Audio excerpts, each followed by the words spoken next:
Hello दोस्तों, welcome to Nick Mac take.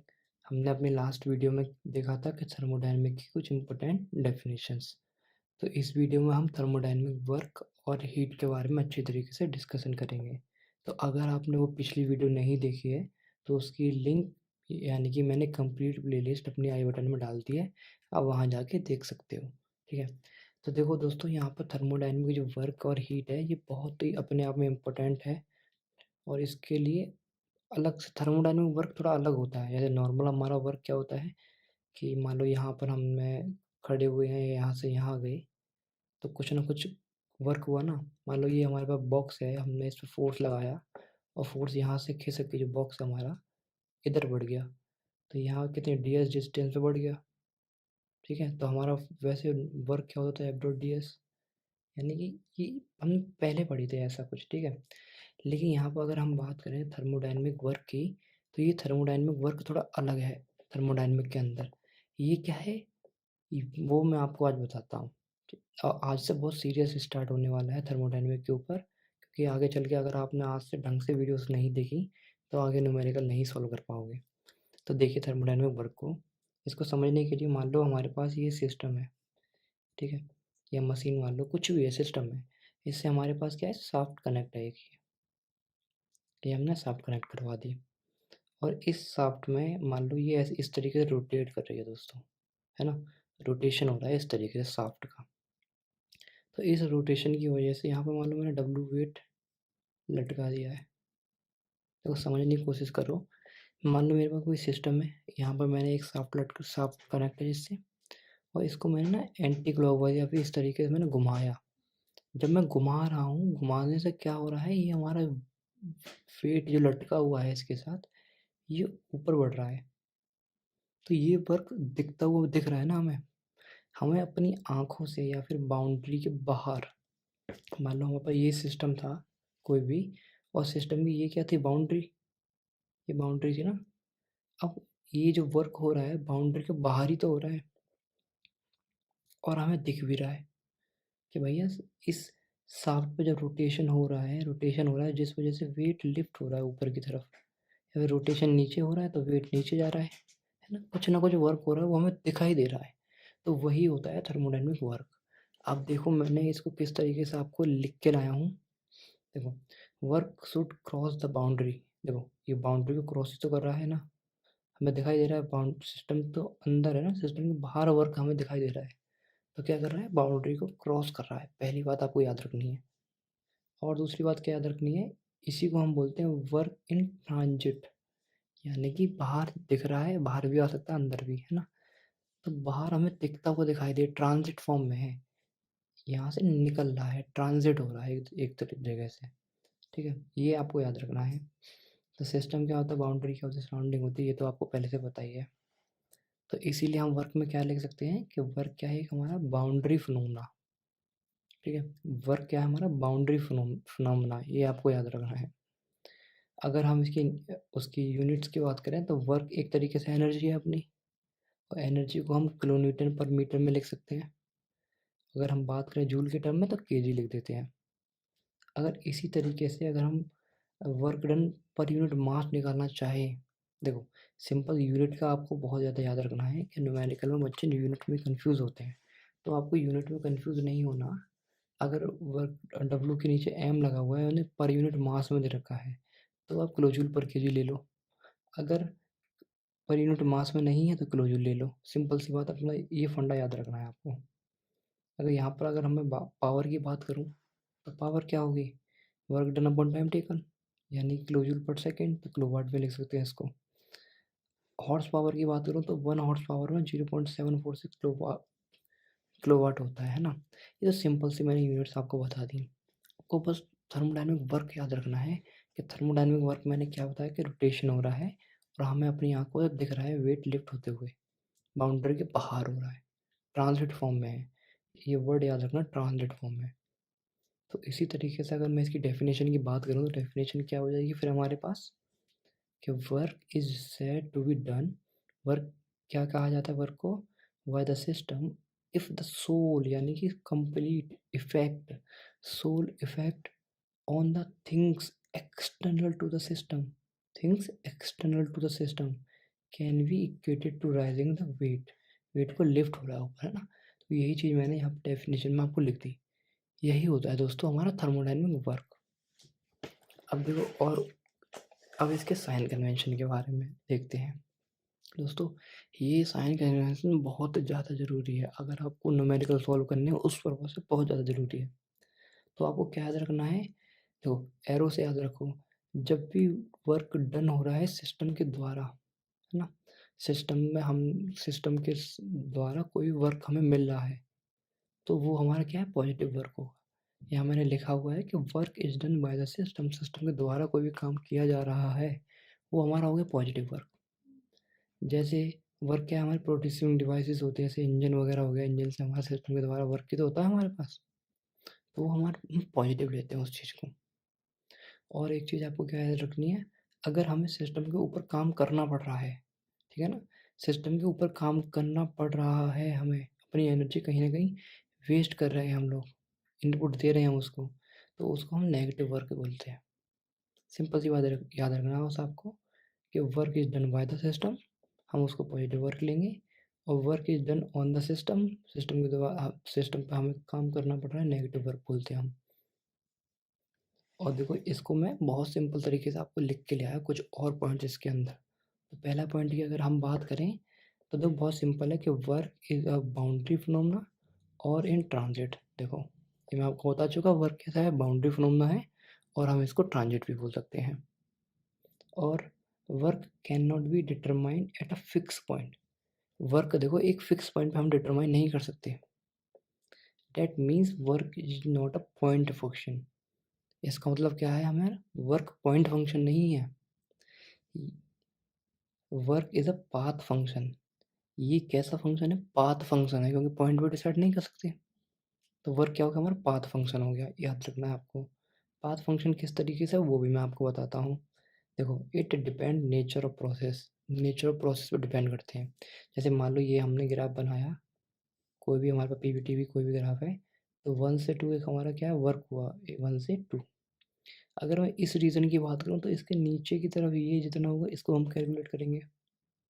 अब कोई भी प्रोसेस हुई 1 से 2 इस तरीके से आई, मान लो कहीं और घूमती हुई, तो उसको फिर हम ये पूरा कैलकुलेट किया जाएगा ना। तो इसीलिए नेचर ऑफ प्रोसेस पर डिपेंड करता है कि भैया देखो 1 और 2 के लिए हमारे पास ये वाला हमारा वर्क डन हो गया, और इसके लिए पूरा तो ये वाला वर्क डन पूरा हुआ कैलकुलेट। तो कौन सी नेचर की प्रोसेस हो रही है उस पर डिपेंड करता है। सिंपल आपको याद रखना है कि वर्क हमारे पास बाउंड्री फिनोमेना हो रहा है, वर्क इन ट्रांजिट में होता है, वर्क पॉइंट फंक्शन नहीं होता, वर्क पाथ फंक्शन होता है। इसके साइन कन्वेंशन याद रखो आप, ठीक है। नेचर ऑफ प्रोसेस पे डिपेंड करता है ये याद रखो। तो वही चीज़ मैंने यहाँ पे लिखी है, not a point function, point function नहीं होता, तो it is a in exact differential.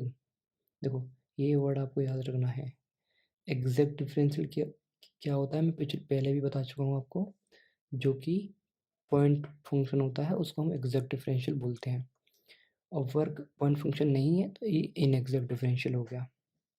तो इसीलिए वर्क डन हम किससे शो करते हैं, या तो डेल डब्ल्यू से शो कर देंगे इस तरीके से, या फिर डेल डब्ल्यू का नोटेशन इस तरीके से भी होता है, हम इस तरीके से भी इसको शो कर सकते हैं, ठीक है। अब कुछ वर्क आपको बताता हूँ, जैसे इलेक्ट्रिकल वर्क, मैकेनिकल वर्क, है ना, कौन से होते हैं वो मैं उसकी कैलकुलेशन हल्की से दिखाता हूँ आपको। तो देखिए आप, अगर हम इलेक्ट्रिक वर्क की कैलकुलेट करना चाहें तो बेसिकली हम चेंज ही तो कर रहे हैं वर्क डन का। तो इलेक्ट्रिक वर्क आप जानते हो V equal to I R निकल के आता था हमारा ओम्स लॉ से, आपने पढ़ा होगा ये सब चीज़। तो मान लो हमारे पास ये रेजिस्टेंस लगा हुआ है R, यहाँ पर I करंट फ्लो हो रहा है, और इसमें वेलोसिटी क्या है, चेंज इन वेलोसिटी है। तो अगर हम इसमें वर्क डन निकालेंगे तो V हमारे पास यही है, और I और डेल्टा टी निकाल देंगे, डेल्टा टी टाइम पर, ठीक है। अगर हम मैकेनिकल वर्क डन की बात करें तो मान लो हमारे पास ये एक बॉक्स है, ठीक है, ये यह सिस्टम है, हमने इस पर फोर्स लगाया, ये इतना खिसक गया। तो यहाँ अगर वर्क डन निकालना चाहे तो एफ डॉट डी एस सीधा सिंपल निकाल देंगे, एफ डॉट डी एस से हम निकाल देंगे वर्क डन। जबकि मैंने आपको पहले जो बताया था इस तरीके से, ये भी तो बताया था, तो वही चीज़ यहाँ पर भी देखो है। मैकेनिकल वर्क में कैलकुलेट हो जाएगा। हम डायरेक्ट हम 1 से 2 हमने साइकिल में लगा दिया कि भैया हमने इसमें इंटीग्रेशन किया कि 1 से 2 हमारा साइकिल चेंज हो रही है, एफ डॉट डी एस लगा दिया। ये मैं और आगे अच्छे तरीके से समझाऊँगा ये क्या किया है हमने, आगे आने वाली वीडियो जब हम न्यूमेरिकल करेंगे। दोस्तों देखो ये मेन है आपका बाउंड्री वर्क।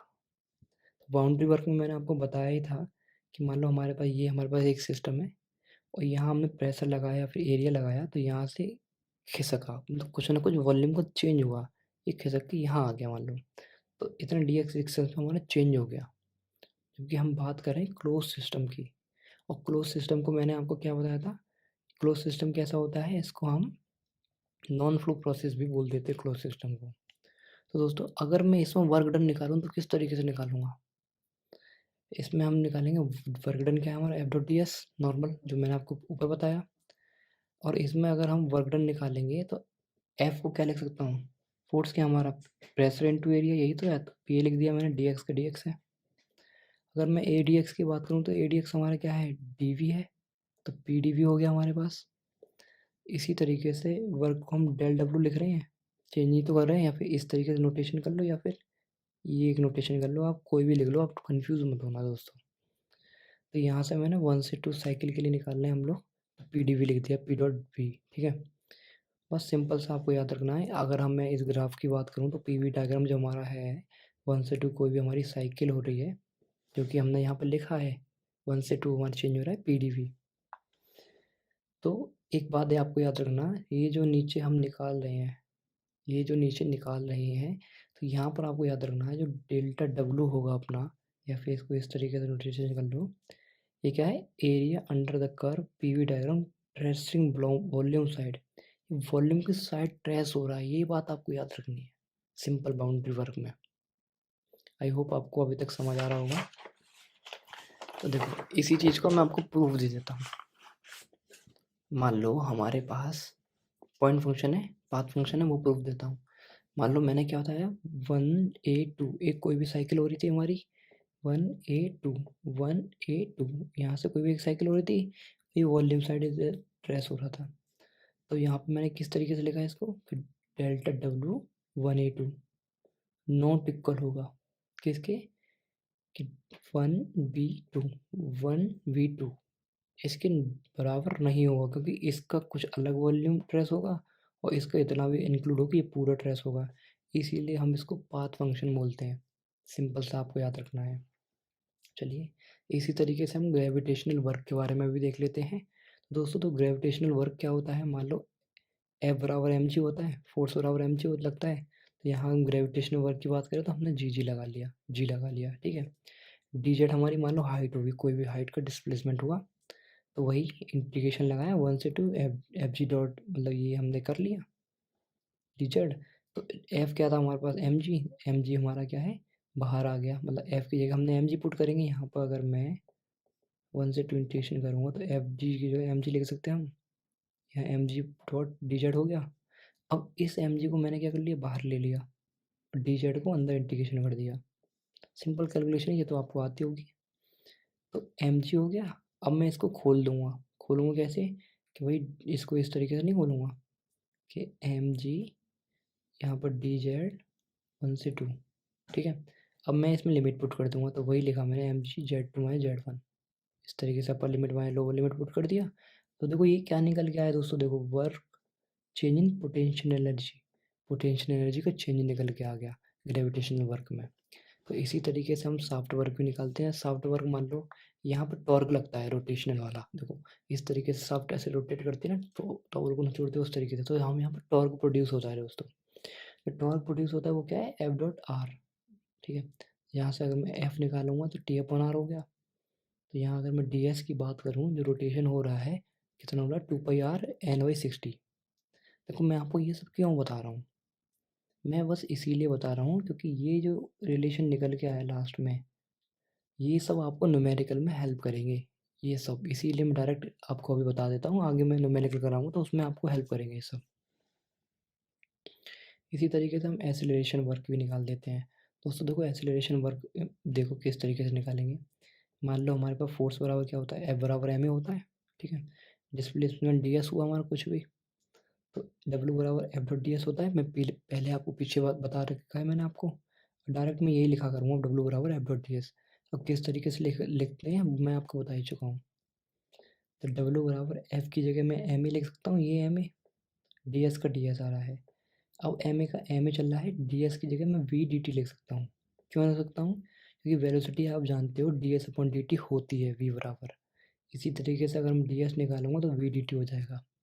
और एक और चीज़ जानते होगे, ए बराबर क्या होता है, D V over D T, ये आप ऑलरेडी जानते हो, है ना। तो यहाँ पर वही मैंने वैल्यू पुट कर दी सिंपल, एम ए का एम ए की जगह मैंने D V over D T लिख दिया, वी डी टी का वी डी टी चल रहा है, यहाँ से डी टी से डी टी कट गया, तो यहाँ क्या रह गया, M B D V, M V D V, ठीक है। अब मैंने इसको इंटीग्रेट कर दिया 1 से 2 कोई भी साइकिल के लिए, तो एम का एम बाहर आ गया, तो वी डी वी का मैंने अंदर इंटीग्रेशन कर दिया। तो मैंने क्या किया, देखो एम का एम रह गया, तो यहाँ देखो इंटीग्रेशन करूँगा वी का, तो क्या होगा, वी स्क्वायर अपन 2, और 1 से 2 हमने लिमिट लगा दी। अब लिमिट यहाँ पुट कर दो, तो ये बन गया W बराबर half M V square V two square minus half V one square. अब ये क्या है, चेंज इन काइनेटिक एनर्जी, आपको ये निकल कर आता है एक्सीलरेशन वर्क से। इसी तरीके से हम लोग स्प्रिंग वर्क को भी देखते हैं। मान लो हमारे पास ये एक स्प्रिंग थी, यहाँ पर ये स्प्रिंग हमारे पास फोर्स लगा हुआ है, ठीक है। हमने इस पर वर्क किया, वर्क करने के बाद थोड़ी सी खिंच गई नीचे की तरफ, मतलब x1 पे पहले थी, फिर x2 पर आ गई, थोड़ा सा इसने वर्क कर लिया अपना। तो स्प्रिंग वर्क की अगर हम बात करें तो F बराबर k इंटू एक्स हो जाएगा, k इंटू एक्स हो जाएगा, डिस्प्लेसमेंट हमारे पास dx है ही ऑलरेडी। तो इसी इसमें भी तो इंटीग्रेशन लगा दो, डेल डब्ल्यू क्या होगा, एफ डॉट डी एट होता है, तो डेल डब्ल्यू बराबर एफ डॉट डी एस हो गया।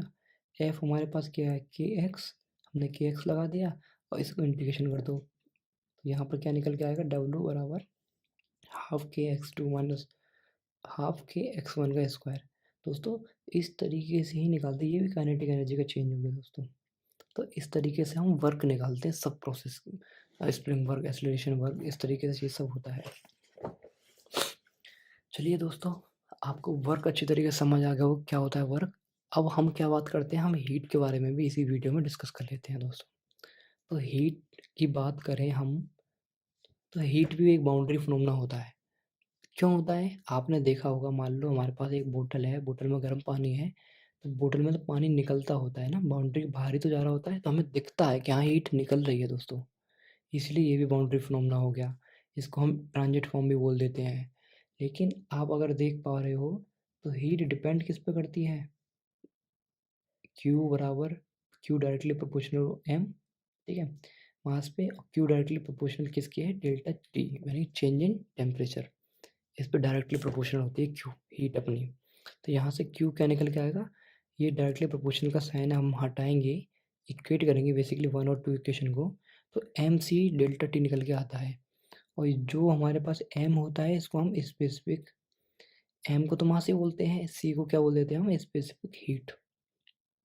अगर सी की यूनिट की बात करूँ, देखो स्पेसिफिक हीट अलग से भी पूछ सकते हैं क्वेश्चन में आपको, तो वो आपको याद रखना है, मैं बताऊँगा स्पेसिफिक हीट क्या होती है अभी। तो सी की अगर स्पेसिफिक हीट की हम डायमेंशंस की बात करें, तो क्या होगा, क्यू, सी निकालेंगे यहाँ से, तो क्या आएगा, क्यू, और एम डेल्टा टी नीचे आ गया, देखो है। क्यू की अगर डायमेंशन की बात करें, तो के जी में, के किलो जूल है ना, के किलो जूल में लिख सकते हैं हीट को, एम को हम केजी में लिखते हैं, डेल्टा टी क्या टेम्परेचर है, और मैंने आपको पहले ही बताया कि टेम्परेचर हमें एब्सोल्यूट लेके चलना है हमें थर्मोडायनामिक के अंदर, यानी कि केल्विन में लेके चलेंगे। अगर कहीं क्वेश्चन में डिग्री सेल्सियस में दे भी रखा है ना, तो आप उसको केल्विन में ज़रूर कन्वर्ट करें। और केल्विन में कन्वर्ट करने के लिए 273 का हम क्या करते हैं, एडिशन करते हैं, याद रखना है आपको। तो यहाँ से अगर सी की यूनिट की बात करूँ, तो के जी किलो जूल अपन के जी केल्विन, के जी, ठीक है, ये आपको याद रखना है, किलो जूल पर के केल्विन, मतलब किलो जूल अपॉन के जी पर केल्विन, ऐसे इस तरीके से याद रखना है आपको ये जो है। तो इस स्पेसिफिक हीट की हम बात कर लेते हैं हम लोग दोस्तों। तो इस स्पेसिफिक हीट की अगर हम बात करें, तो यहाँ पर क्या है, देखो इस स्पेसिफिक हीट यही तो निकला था, Q upon M delta T. तो अगर मैं, ये लिखा है ना, the amount of heat require for 1 kg of gas, अगर 1 kg गैस है उसके लिए हीट कितनी रिक्वायर्ड है, to rate is temperature by 1 degree Celsius, इसी को हम बोलते हैं, ठीक है, कि 1 kg गैस के लिए कितनी हीट रिक्वायर होगी हमको, वह 1 डिग्री टेम्परेचर निकालने के लिए, टेम्परेचर 1 डिग्री सेल्सियस के लिए बढ़ाना है। अगर हमें टेम्परेचर 1 केजी से हमें 1 डिग्री टेम्परेचर तक ले जाना है तो कितनी हीट रिक्वायर होगी, उसको हम स्पेसिफिक हीट बोलते हैं। वही यहाँ पे लिखा है, the amount of heat require for 1 KG of gas to raise its temperature by 1 degree Celsius. ठीक है, ये आपको याद रखना है सिंपल। अगर ज़्यादा हीट की बात करें तो ज़्यादा बढ़ाना है, 1 केजी के 2 केजी भी हो सकती है, तो वो सब आप निकाल सकते हैं नॉर्मली। तो अगर हम नेक्स्ट आगे बात करें तो क्या है, हीट कैन बी ट्रांसफर इन 2 वे, 2 तरीके से हीट ट्रांसफ़र हो सकती है। देखो, इसको समझना बहुत इंपॉर्टेंट है। अब किस तरीके से हीट ट्रांसफ़र हो सकती है वो देखिए आप। मान लो हमारे पास ये सिलेंडर है एक, और ये इसके ऊपर पिस्टन लगी हुई है दोस्तों। तो पहले फॉर्म में मैं क्या कर रहा हूँ कि यहाँ पर हीट दे रहा हूँ, तो कंटिन्यूस हीट जा रही है, तो पिस्टन ऊपर की तरफ मूव कर सकता है, यानी कि प्रेशर को हमने कांस्टेंट ले लिया। पिस्टन तो फ्री है ना, ऊपर नीचे हीट हो सकता है थोड़ा बहुत। और इस केस में अगर मैं बात करूँ तो यहाँ पर क्या कर लिया मैंने, यहाँ से पिस्टन को ब्लॉक कर दिया, ये फिक्स कर दिया, यानी कि ये पिस्टन ऊपर नहीं भागेगा अब। यहाँ मैंने वॉल्यूम को कांस्टेंट ले लिया कि वॉल्यूम हमारा कांस्टेंट है। तो जैसे ही मैं इसमें हीट दूंगा तो यहाँ पर टेम्परेचर बढ़ेगा अपना। टेम्परेचर बढ़ेगा तो ये तो पिस्टन है, ये इसका कुछ डिस्प्लेसमेंट भी होगा। मान लो पिस्टन अभी यहाँ है, दूसरे में पिस्टन क्या होगी, थोड़ी ऊपर बढ़ गई, है डिस्प्लेसमेंट हो गया। यहाँ डिस्प्लेसमेंट हो सकता है टेम्परेचर राइज करने पे। देखो बहुत मज़ेदार कॉन्सेप्ट बता रहा हूँ मैं आपको, देखना ध्यान से। और यहाँ पर डिस्प्लेसमेंट हमारा नहीं होगा क्योंकि हमने ऊपर से ब्लॉकेज कर रखा है। यहाँ हीट दूंगा तो ये हमारा जो पिस्टन है ऊपर नहीं भागेगा, हीट सब यहीं रहेगी। ये बात आपको याद रखना है कि प्रेशर को कांस्टेंट किया, यहाँ मैंने वॉल्यूम को कांस्टेंट किया, तो वॉल्यूम हमने देखा कि यहाँ कोई डिस्प्लेसमेंट नहीं हुआ, तो वही मैंने यहाँ लिखा है कि हीट देंगे हम, टेम्परेचर बढ़ेगा पर डिस्प्लेसमेंट नहीं होगा, यानी कि वर्क हमारा ज़ीरो है। तो यहाँ हमने क्या किया था कि हीट दी थी, डिस्प्लेसमेंट हो सकता था, टेम्परेचर राइज़ किया और डिस्प्लेसमेंट भी हो सकता था, कुछ ना कुछ वर्क तो किया होगा। तो इसीलिए यहाँ पे हम बोल देंगे सीपी जो है, यहाँ पे प्रेशर कांस्टेंट वाला होता है, जो बड़ा होता है हमेशा सीवी से। ये नोटेशन आपको याद रखना है, कहीं भी क्वेश्चन पूछ लेते हैं आपको कि why CP is greater than CV. अब तो ये क्वेश्चन पूछा जाता है तो क्या बताना है, ये बताना है आपको। आई होप आपको आप समझ आ गया होगा। देखो, तो देखिए सबसे पहले अगर हम पॉइंट की बात करें, हम अभी सिमिलरिटीज़ देखते हैं, यानी कि कौन कौन सी समानताएं हैं हीट एंड वर्क में। ठीक है, क्या क्या सिमिलरिटीज़ हैं।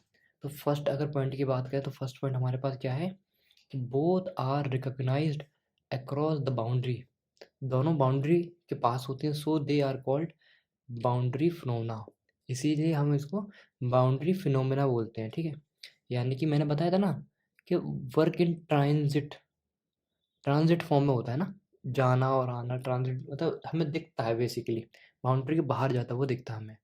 ये मैंने कल पिछली वीडियो में आपको अच्छी तरीके से बताया था। तो पहली बात आपको याद रखनी है, अगर सिमिलरिटीज़ की बात चल रही है तो क्या है कि दोनों ही क्या है, बाउंड्री फिनोमेना है। ठीक है, सेकंड अगर हम बात करें तो बोथ आर ट्रांजिएंट फॉर्म, दोनों ही ट्रांजिएंट फॉर्म है। मैंने कल आपको बताया था ना, ये हमारे पास सिस्टम है, ये मान लो कोई शाफ्ट है जिस जो ऐसे रोटेट कर रही है, यहाँ पे वेट लगा हुआ है मान लो, तो जब रोटेट कर रही है तो वेट लिफ्ट होता हुआ दिख रहा है हमें, तो यही तो वर्क था हमारा थर्मोडायनेमिक वर्क। तो ये बाउंड्री के बाहर हमें दिख रहा है ना, तो ट्रांजिट फॉर्म में है ना, तो वही यहाँ पर है ट्रांजिट फॉर्म। ठीक है, और थर्ड पॉइंट की अगर हम बात करें तो थर्ड पॉइंट हमारे पास क्या है कि बोथ आर पाथ फंक्शन। देखो ये भी मैंने आपको बताया था कि दोनों ही पाथ फंक्शन होते हैं, does not depend on state, state पर डिपेंड नहीं करते हैं। ठीक है, नेक्स्ट अगर हम पॉइंट की बात करें तो नेक्स्ट पॉइंट हमारा क्या है कि both are not point function, दोनों ही पॉइंट फंक्शन नहीं होते हैं, जैसे कि आपको पता है ऑलरेडी कि दोनों ही पाथ फंक्शन होते हैं। हमने देखो ग्राफ डिस्कस किया था कि मान लो इस 1 से 2 कोई भी प्रोसेस हो रही है ना, तो यहाँ से ये इसका ग्राफ हो गया। वर्क की बात करें तो कोई प्रोसेस 1 से 2 इस पास से आई, दूसरे पास से, है ना, तो ये इसका पूरा थर्मोडायनेमिक वर्क हो गया। तो ये सब मैंने आपको प्रूफ भी बताया था। तो इसीलिए ये पाथ फंक्शन होता है और पॉइंट फंक्शन नहीं होता है। So their differential is not exact, अगर पॉइंट फंक्शन नहीं है तो इनके जो डिफरेंशियल होंगे वो एग्जैक्ट नहीं होंगे, इनएग्जैक्ट होंगे। यानी कि इसको रिप्रेजेंट किससे करेंगे हम, या तो डेल क्यू हीट को और डेल डब्ल्यू वर्क को। ठीक है, इसको हम इस तरीके से भी रिप्रेजेंट कर देते हैं। डी बनाया, कभी कभी ये भी देखने को मिलता है आपको, तो कंफ्यूज नहीं होना बिल्कुल। अगर फिफ्थ पॉइंट की बात करें तो फिफ्थ पॉइंट हमारे पास क्या है कि both are not thermodynamic property, दोनों ही थर्मोडायनेमिक प्रॉपर्टी नहीं होती हैं। ठीक है, तो ये तो हमारी सिमिलरिटीज़ रही। कौन कौन सी सिमिलरिटीज़ होती हैं। अब हम बात कर लेते हैं अपनी डिसिमिलरिटीज़ के बारे में। देखिए दोस्तों, सबसे पहली डिसिमिलरिटीज़ हमारी कौन सी है कि heat is a low grade energy और whereas work is a high grade energy. देखो दोस्तों, आपको क्वेश्चन में ये जरूर देखने को मिलता है, कभी कभी अलग से क्वेश्चन बन के आ जाता है कि हीट लो ग्रेड एनर्जी क्यों होती है और वर्क क्यों हाई ग्रेड एनर्जी होता है। तो ये आपको समझना बहुत ज़रूरी है। आपको पता है कि वर्क जो है हमारा कंप्लीटली कन्वर्ट कर सकते हैं हम वर्क को हम हीट में, यानी कि हम कोई भी काम कर रहे हैं वर्क, है ना, वो हीट में कन्वर्ट कर सकते हैं वर्क को हम लेकिन हीट को हम वर्क में नहीं कन्वर्ट कर सकते। मान लो हमारे क्यों नहीं कर सकते, मान लो हमारे पास बोतल है, ठीक है, बोतल में गर्म पानी हमारे पास भरा हुआ है, तो हीट तो अपने आप निकल रही है ना, हम तो कोई काम ही नहीं कर रहे हैं। बेसिकली हम तो कोई काम नहीं कर रहे हैं ना, तो हीट तो अपने आप ही निकल रही है। तो यही आपको याद रखना है कि वर्क को हम हीट में कन्वर्ट कर सकते हैं, इसीलिए वो हाई ग्रेड एनर्जी में आता है, जबकि हम हीट को कन्वर्ट नहीं कर सकते वर्क में, इसीलिए वो लो ग्रेड एनर्जी में आता है। चलिए नेक्स्ट पॉइंट के हम डिस्कस करते हैं। नेक्स्ट पॉइंट हमारा क्या है कि work can be completely convertible into heat. देखो यही बात आ रही है नहीं आ रही है, but heat can not be completely converted into work. Heat को हम वर्क में कन्वर्ट नहीं कर सकते। चलिए नेक्स्ट पॉइंट की तरफ हम डिस्कस करते हैं। नेक्स्ट पॉइंट हमारा क्या है कि heat transfer takes place due to temperature difference. Basically ये बात तो आपको पता ही है कि जहाँ पर टेम्परेचर डिफरेंस आएगा वहीं तो हीट ट्रांसफर होगी, है ना। Whereas work transfer due to any potential difference. देखो हीट जो ट्रांसफ़र होती है वो टेम्परेचर डिफरेंस की वजह से हीट ट्रांसफ़र होती है, जबकि जो वर्क ट्रांसफ़र हो रहा है हमारा वो पोटेंशियल डिफरेंस की वजह से वर्क ट्रांसफ़र हो रहा है ना। जब भी प्रेशर हाई हो रहा है या फिर वेलोसिटी में चेंज हो रहा है, कुछ भी हो रहा है, उस वजह से हमारा क्या चेंज हो रहा है, वर्क। ये बात आपको याद रखनी है, ये डिसमिलरिटीज़ हैं दोनों में। और देखो देखो ये स्टेशनरी सिस्टम, कोई भी हमारे पास स्टेशनरी सिस्टम है ना, कैन नॉट ट्रांसफ़र वर्क, वो वर्क नहीं दे सकता, but can transfer heat, heat को ट्रांसफ़र कर सकता है। वो मैं आपको बता ही चुका हूँ कि सपोज दैट हमारे पास ये बोतल है, मान लो इस बोतल में पानी, गर्म पानी भरा हुआ है, तो हीट तो निकल रही है ना बाहर को, हमें तो कोई काम करने की ज़रूरत ही नहीं है, अपने आप निकल रही हीट। तो वही चीज़ यहाँ पे बताई गई, ये तो स्टेशनरी हो गया ना हमारे लिए, तो वही चीज़ यहाँ पे बताई गई है, ठीक। नेक्स्ट अगर हम पॉइंट की तरफ बढ़ें तो नेक्स्ट पॉइंट हमारा क्या है कि conversion of heat work into heat can be done by single process, यानी कि हम वर्क को हीट में कन्वर्ट कर सकते हैं सिंगल प्रोसेस के दौरान, मतलब एक ही प्रोसेस में हम वर्क को हीट में कन्वर्ट कर देंगे, कोई दिक्कत वाली बात नहीं है। But conversion of heat into work require a complete cycle. अगर हम हीट को वर्क में कन्वर्ट करना चले, है ना, हीट अगर सप्लाई करेंगे, कोई भी जो हमारे साइकिल होती है, रैंकिन साइकिल वगैरह, बॉयलर वगैरह जो भी होते हैं, तो उसमें हमें पूरी साइकिल की रिक्वायरमेंट होगी, पूरी कंप्लीट साइकिल चाहिए हमें हीट को कन्वर्ट करने में वर्क में, और हीट की वजह से हमें वर्क मिल जाए। टरबाइन नहीं घुमाते थे हम हीट की वजह से, स्टीम, सुपर हीटेड स्टीम हमने टरबाइन पे ब्लेड के मार देते, जिस वजह से टरबाइन रोटेट होती थी, तो उसके लिए हमारी पूरी सिस्टम होती थी ना, यहाँ पर कंप्रेसर भी लगा होता था, है ना। तो वो सब चीज़ें रिक्वायरमेंट होती है अगर हम हीट को वर्क में कन्वर्ट करना चाहें तो, जबकि वर्क एक बार में ही कन्वर्ट हो सकता है हीट में। तो दोस्तों यही थी कुछ सिमिलरिटीज़ एंड डिसिमिलरिटीज़। तो अगर आपको ये वीडियो पसंद आई हो, हेल्पफुल लगी हो, तो अपने दोस्तों के साथ शेयर ज़रूर करें और इस वीडियो को लाइक करें। मिलते हैं नेक्स्ट वीडियो में, तब तक के लिए बाय, थैंक यू।